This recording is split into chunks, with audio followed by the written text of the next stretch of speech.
Bagyong Mirasol, nabuo na, posibleng tumama sa Luzon. Naging ganap ng bagyo ang LPA sa silangan ng Luzon at pinangalanang Bagyong Mirasol. Inaasahang kikilos ito patungo sa direksyon ng Northern Luzon at posibleng tumama doon bukas ng gabi. Hahatakin rin ito ang habagat na magdudulot ng pag-ulan sa kanlurang bahagi ng bansa, kabilang ang Metro Manila. Lumakas at ganap ng bagyo o tropical depression ang binabantayang LPA sa silangan ng Quezon at pinangalanang Mirasol ng Pag-asa. Inaasahang patuloy itong lalapit sa silangan ng Northern Luzon at saka posibleng maglandfall sa bahagi ng Cagayan Isabela area bukas.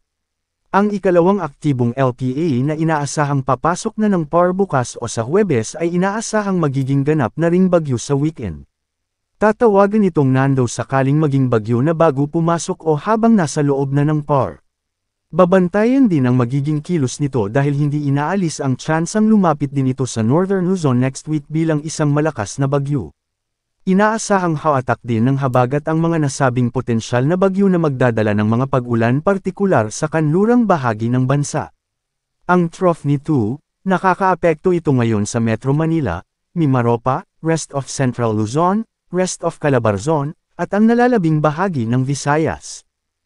Dahil dito, makakaranas ng maulap na kalangitan na may kalat-kalat na pag-ulan, pagkidlat, at pagkulog na posibleng magdulot ng mga pagbaha o pagguho ng lupa dahil sa katamtaman hanggang kung minsan malakas na pag-ulan sa Metro Manila, Mimaropa, rest of Central Luzon, rest of Calabarzon, at ang nalalabing bahagi ng Visayas.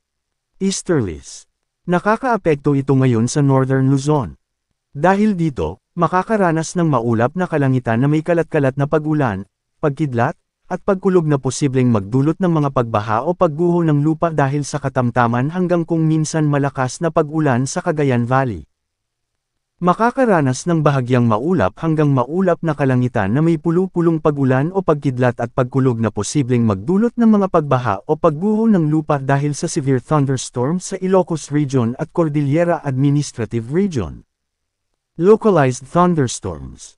Makakaranas ng bahagyang maulap hanggang maulap na kalangitan na may pulu-pulong pag-ulan o pagkidlat at pagkulog na posibleng magdulot ng mga pagbaha o pagguho ng lupa dahil sa severe thunderstorms sa nalalabing bahagi ng Mindanao. Paalala, posibleng magbago pa ang forecast. Pinapaalalahanan ang lahat na manatiling updated sa lagay ng panahon at sa posibleng tatahakin at magiging lakas ng sama ng panahon sa susunod na mga araw. Manatiling nakatutok sa Weather Balita para sa bago pang updates, don't forget to subscribe.